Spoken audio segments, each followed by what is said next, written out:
Hello students, welcome to geometry defence academy. तो इस video में मैं आपके सामने रखूंगा बात जो बच्चों के डाउट्स निकल के आ रहे हैं कि सर 125 प्लस करके आया था, 130 प्लस करके आया था, फिर भी नहीं हुआ, तो कहाँ गड़बड़ हुई, तो कौन कौन सी गड़बड़ हुई, वो मैं सारी चीज़ें आपके सामने रखूँगा। और मैं यहाँ पे आपको जो मेजर 10 गड़बड़्स हैं वे आपको मैं बताऊँगा कि कहाँ हुई, दिक्कत कहाँ आई, कि भाई बच्चे ने पूरी साल तैयारी करी फिर भी सिलेक्शन नहीं हुआ, ऐसा क्या हो गया, तो क्या दिक्कत आई, तो हम वो मैं आपके सामने रखूँगा। चलिए स्टार्ट करते हैं। चैनल को सब्सक्राइब कर लो, बेल आइकन पे क्लिक कर लो, ये गड़बड़ मत करो भाई। एक ये भी गड़बड़ हुई है, आपने चैनल को सब्सक्राइब कर नहीं करा, एक और सारी बात भी नहीं सुनी मेरी। अगर आप मेरी सारी बात सुन लो और ये कर लेते तो शायद ये गड़बड़ नहीं होती। चलिए देखते हैं क्या क्या है। पहले तो बात करते हैं गड़बड़ नंबर 1। गड़बड़ कौन सी हुई है, नंबर 1 कौन सी है, देखो यहाँ हुई गड़बड़ पहली तो एक, क्या, maths paper was easy. Maths का पेपर था क्या, ईजी था बहुत मैथ का पेपर। अब मैथ का पेपर जब आपका ईजी हो गया, देखिए जब मैथ का पेपर ईजी हो गया तो इसमें क्या हुआ कि जिस बच्चे की कम भी तैयारी थी वो मैथ में कर गया। जीके में तो रट्टाफिकेशन होता ही है और रीजनिंग नॉर्मल थी। तो पहला कारण तो ये रहा कि मैथ्स का पेपर ईजी आ गया। जो मेरिट तय करता है वही पेपर अगर ईजी हो गया तो समझो कि जिस बच्चे ने तैयारी कर रखी थी, जिस बच्चे ने मैथ्स को काफ़ी समय दिया था, उसका 125 का स्कोर भी कम हो गया। ठीक, तो आप ये बात, मेरी इस बात से आप सहमत होंगे कि मैथ्स के पेपर का बेहद इजी आना इस पेपर में इस पे समझो कि बच्चे के सिलेक्शन को उन्होंने रोक दिया। एक गड़बड़ नंबर 1, ठीक, क्लियर हो गया। चलिए गड़बड़ नंबर 2 की तरफ चलते हैं हम। क्या कहती है गड़बड़ नंबर 2? गड़बड़ नंबर 2 ये है कि सिली मिस्टेक्स। ठीक, आप बच्चा कह रहा है मैं 125 प्लस करके आया था, लेकिन सिली मिस्टेक्स कई बार इतनी होती है, हमने देखा बहुत बच्चों ने सिली मिस्टेक्स करते हैं। कोई गोले भरने में सिली मिस्टेक करता है, कोई कैलकुलेशन में सिली मिस्टेक्स करता है। तो ऐसे में आपका 125 प्लस का स्कोर जो आप बता रहे हैं, क्योंकि आपने इसमें ओएमआर शीट आंसर की तो देखी नहीं ऑफिशियली, जैसे सैनिक स्कूल में निकल के आएगी ऐसा तो इसमें आया नहीं कुछ। तो ऐसे में जो बच्चा बता रहा है उसकी उसके कुल मिला के कन्फर्मेशन नहीं हुई है। ठीक है, तो ऐसे में मुझे ऐसा लगता है इसमें सिली मिस्टेक जब बच्चा कर देता है तो मैं इसको बता रहा हूँ गड़बड़ नंबर 2। तो इसके चांसेस बहुत ज़्यादा है सिली मिस्टेक्स के, जिससे आपका सिलेक्शन होने से रह गया है। चलिए गड़बड़ नंबर 3, बहुत बड़ी गड़बड़ है, प्लेंटी ऑफ झूठ्स। भाई इतने झूठ बोले जाते हैं, ये देखो प्लेंटी ऑफ झूठ्स किस किस लेवल पे झूठ बोले जाते हैं। देखिए पहला, जब बच्चा तैयारी करता है वही, अरे आपका बच्चा तो बहुत अच्छा है, बहुत बढ़िया बच्चा है, तो बहुत इंटेलिजेंट है, तो पहले तो उसको झूठ यही बता दिया बच्चा बहुत इंटेलिजेंट है। अब बच्चे को लगा कि इंटेलिजेंट है, वो खुश हो गया बच्चा, पहला। दूसरा, फिर क्या है, फिर उसकी तैयारी भी सही नहीं हुई, उसके बेसिक भी सही क्लियर नहीं हुए, सारी चीज़ें। और जब वो अपना पेपर लेके आया, मान के चलो 110 नंबर बैठ रहे हैं, उसको ही बता दिया बच्चों को, नहीं तेरे तो 120 प्लस हो जाएंगे।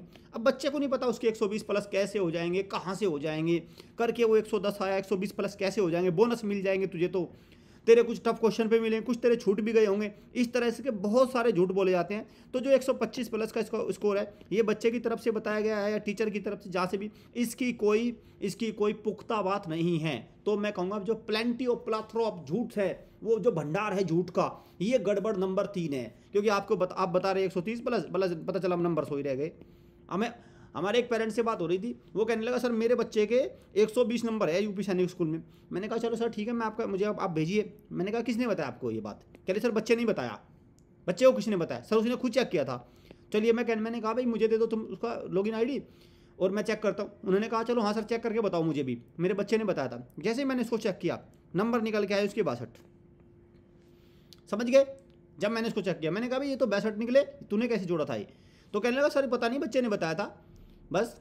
तो मतलब यहाँ पे बहुत सारी चीज़ें हैं, अभी इसको पुख्ता नहीं कह सकते। ये गड़बड़ नंबर 3 है कि बच्चा बता रहा है 125 प्लस है, पता चला वो इंग्लिश को भी, आप एक एग्जांपल मान के चलो ना, बच्चे ने बता दिया सर 125 प्लस है, उसने इंग्लिश के मार्क्स भी जोड़ रखे हैं, बताओ है कि नहीं है? क्या पता, अभी कुछ नहीं पता इस बारे में। तो ये कारण है गड़बड़ नंबर 3। गड़बड़ नंबर 4, क्रॉस चेक। अब जो भी आपका स्कोर है उसको क्रॉस चेक करना। क्रॉस चेक करना कैसे, कि बच्चे से सोल्व करा के देखो भाई वो क्वेश्चन उसको आता है कि नहीं आता, जो बता जिसने टिक लगा दिया। ठीक है, एक ये हो गया। या क्रॉस चेक को मैं एक तरीके से और कहता हूँ, जिस बच्चे के 125 प्लस नंबर यहाँ है, भाई सैनिक स्कूल में उसका 270 प्लस होना चाहिए ना, 270 होने चाहिए ना, उसके 260 प्लस होने चाहिए ना, 250 प्लस होने चाहिए ना। इस बात को क्रॉस चेक करना है। इस बात को, जब सैनिक स्कूल का स्कोर कितना बता रहा है, मैंने ऐसे बच्चों के मैं भरमार देख रहा हूँ कि बच्चा बता रहा है सर 105 उसमें, और दूसरी तरफ सैनिक स्कूल में बता रहा है 240 प्लस। जिस बच्चे के 105 है यहाँ 240 प्लस, कुछ बात मेल नहीं खाई, क्योंकि आरएमएस का पेपर तो बहुत ईजी था, आरएमएस के पेपर में कुछ था ही नहीं। ठीक है, अब कोई बच्चा बता रहा है सर मेरे यहाँ पे 130 आ रहे हैं, लेकिन वो ऑल इंडिया में बता रहा है 220, जब 130 यहाँ पे है तो 220 यहाँ पे कैसे रह जाएंगे? या यूपी सैनिक का स्कोर आ गया है, जो बच्चे यूपी के हैं वहाँ से चेक कर लो, वहाँ से पता चल जाएगा उसका क्या स्कोर बैठ रहा है। तो आपको क्रॉस चेक भी करना पड़ेगा, तब पता चलेगा एक्चुअली स्थिति क्या है। गड़बड़ number 5, who is the checker? भाई जो ये स्कोर है इसको चेक किसने किया है? इसको किसी अकेडमी ने चेक किया है, तो अकेडमी तो आपको पता ही है, उनको तो अपना एडमिशन खींचना कैसे न कैसे करके झूठ तुफान बोल के, जितना भी कोरे गपोड़ बोल के, गड़ंग दिन रात गोड़े सुबह से लेकर शाम तक बोलते हैं। ठीक है, अभी हमारे एक पेरेंट से बात हो रही थी, उसने बताया कि सर माथे पे तिलक, चेहरे पे मुस्कान लेते हैं और ये एकेडमी इंचार्ज और फंसा लेते हैं, फिर बाद में कहते हैं अरे ये रह गया। तो बात ये भी है, जो इसको चेक किया है, ये स्कोर चेक करने वाला बंदा कौन है? बच्चे ने खुद चेक किया है तो भी गड़बड़ है, पेरेंट के अलावा मेरा मानना है एकेडमी ने चेक किया तो भी गड़बड़ है। कोई एकेडमी क्यों बताएगी मेरा बच्चा फेल हो रहा है? उनका तो टारगेट यही है, तो ये भी गड़बड़ नंबर 5 है। ठीक है, इसको भी आपको ध्यान रखना है। गड़बड़ नंबर 6, लैक ऑफ प्रैक्टिस। ये बहुत बड़ी गड़बड़ है। देखिए, जब तक आप प्रैक्टिस करके नहीं जाओगे एग्जाम में, आपको पता है स्कोर होना नहीं। लेट अस सपोज आप प्रैक्टिस करे बिना चलेगा और पेपर आसान भी आ गया, जैसे इस बार आया था, तो भले ही आपको क्वेश्चन आता हो, मान के चलो किसी क्वेश्चन का आंसर ABCD है, आपने पेपर में पढ़ा, इसका आंसर आपने D है, पेपर में पढ़ लिया, तो होता क्या है, लैक ऑफ प्रैक्टिस से आप OMR में आपने C भर दिया। ऐसे बहुत सारे चांसेस रहते हैं, जब आपकी प्रैक्टिस ही नहीं होती तो आसान पेपर भी आपके लिए मुश्किल हो जाता है। और भले ही आप 140 प्लस करके आओ, लेकिन नंबर आपके 110 ही आते हैं। क्यों? बहुत सारे क्वेश्चंस आप गोले गलत भर दिया, या क्वेश्चन का आंसर गलत निकाल दिया, या सिली सी मिस्टेक्स कर दी। तो ये है गड़बड़ नंबर 6, इसको मानता हूँ मैं गड़बड़ नंबर 6। अंडरस्टूड? क्या है गड़बड़ नंबर 6 है। चलिए आगे बढ़ते हैं। गड़बड़ number 7, did not take our sample papers. ये है भाई, बहुत बड़ी मिस्टेक करी थी बच्चों ने। क्यों मैं कह रहा हूँ? देखिए, चूंकि आरएमएस का पेपर 200 नंबर का आता है, उसमें से 150 में मेरिट बनती है। कक्षा 9 की बात करूँ तो 200 में से बनती है। जिन बच्चों ने हमारा सैंपल पेपर नहीं लिए, उनके साथ क्या गड़बड़ हुई? अगर वो सैंपल पेपर ले लेते तो उनको उनकी वास्तविक स्थिति पता चल जाती, क्या है क्या नहीं, और फिर वो आपको एग्जाम में वो मिस्टेक्स नहीं करते। तो ये आपसे बहुत बड़ी मिस्टेक हुई, और अगली बार इसको मत करना। जिन बच्चों की डेट ऑफ बर्थ 1 अप्रैल 2013 के बाद की है, इस गड़बड़ को मत करना। क्योंकि अगर आपने मान के चलो हमारे 5 सैंपल पेपर का सेट लिया होता, तो बहुत सारी मिस्टेक्स तो आपकी वैसे ही निकल जाती। तो ये बहुत बड़ी मिस्टेक्स थी, बहुत बड़ी गड़बड़ थी, और इसकी भरपाई नहीं हो सकती अब तो, लेकिन नेक्स्ट टाइम बच्चों को ध्यान रखना है। गड़बड़ नंबर 8, क्या है 8वीं गड़बड़?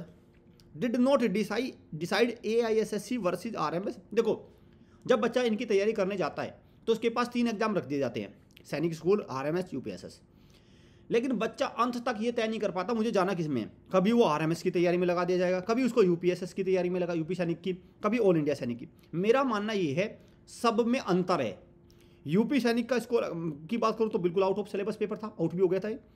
सैनिक स्कूल की बात करूँ तो पूरा पेपर मैथ्स पे टिका है, मैथ्स पे पूरा 150 नंबर का पूरा मैथ्स पे टिका है। RMS क्या है, रीजनिंग पे, मैथ्स पे, जीके पे, तीनों पे टिका हुआ है। इसमें अंग्रेजी क्वालिफाई करने, तो तीनों की तैयारी में थोड़ा वेरिएशन है। तो बच्चा अगर मान के चलो AISSC की तैयारी कर रहा था ना, ध्यान से सुनना मेरी बात।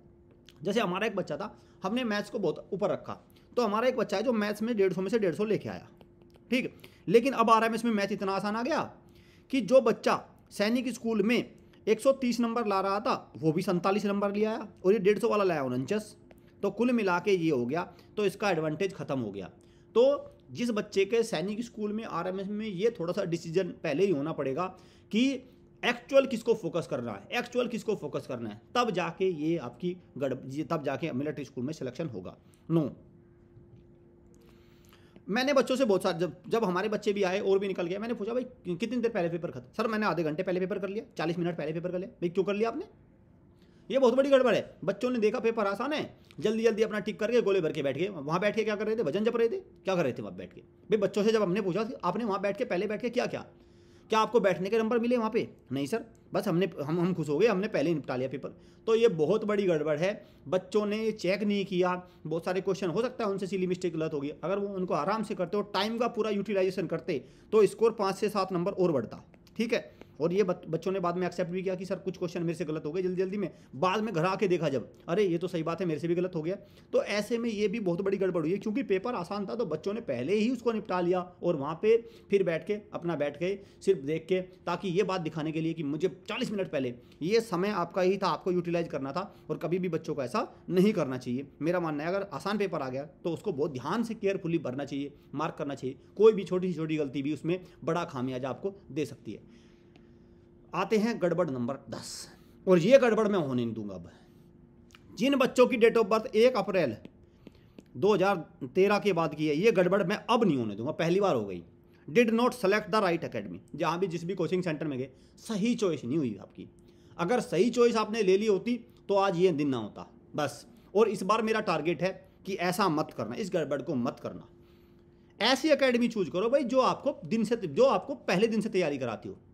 अरे मेरी बहुत सारे पेरेंट्स से बात होती है, कह रहे सर जब मॉक टेस्ट होते थे कोई 30 नंबर का मॉक टेस्ट ले लिया, कोई 20 नंबर, क्या मजाक है भाई, ये क्या मजाक है ये है? केवल बातें बनाने से घंटों के हिसाब से टीचर रख रखे हैं। ये है ऐसी एकेडमी जो घंटों के हिसाब से टीचर रख रखे हैं। आया घंटा लिया आपने निकल लिया बस। अरे तुमने 200-300 रुपये वाला घंटे के हिसाब से टीचर रख लिया, क्या मतलब, वो रिजल्ट देंगे?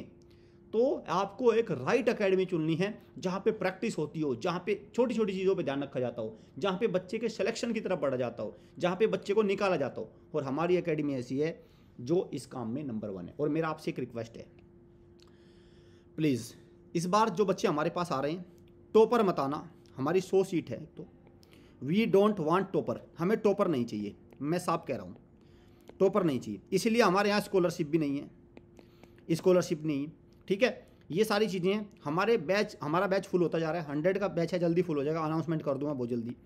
टोटल 100 सीट्स है, सब मिला के 9 6 सब कुछ 100 से ज़्यादा हमारे कैंपस में बच्चे नहीं रहने, ये जल्दी हमारे फिल हो जाएंगे। तो आपको जल्दी से जल्दी अपनी सीट बुक करनी, इस नंबर पे कॉल करके अपनी सीट बुक कर लो ताकि ये गड़बड़ ना हो जाए। और इसको कहूँगा मैं 11वीं गड़बड़ नंबर 11वां। और 11वीं गड़बड़ का कोई समाधान नहीं होगा, बस समझे तो गए, ठीक है। एक गड़बड़ और भी है, अगर बच्चों को लाइव क्लास भी लेनी है तो हमारी लाइव क्लास प्लेटफॉर्म भी बेस्ट है, ठीक है। एज कंपैरिजन हम सबसे बेस्ट लाइव क्लास प्रोवाइड करते हैं, तो आप हमारी लाइव क्लास को चूज कर सकते हैं, बिल्कुल एकदम स्टैंडर्ड प्लेटफॉर्म आपको मिलेगा। तो उम्मीद करता हूँ 10 की 10 गड़बड़ से आपने सीख ली होगी और इस बार होने वाले एग्जाम में इनमें से कोई भी मिस्टेक, कोई भी गड़बड़ आप नहीं करेंगे। Thank you student, thank you parents.